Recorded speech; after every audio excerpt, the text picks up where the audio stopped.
Hello，歡迎翻到嚟我哋嘅頻道啊！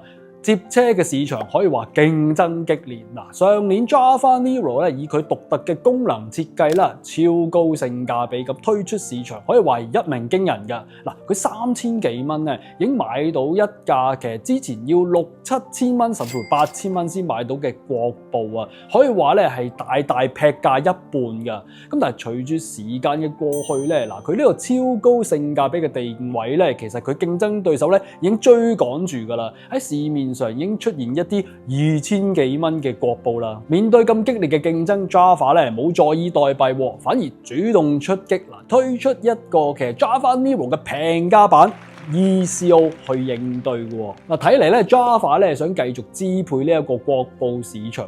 咁究竟呢一款嘅 ECO 同一般嘅 Nero 咧有啲咩分別咧？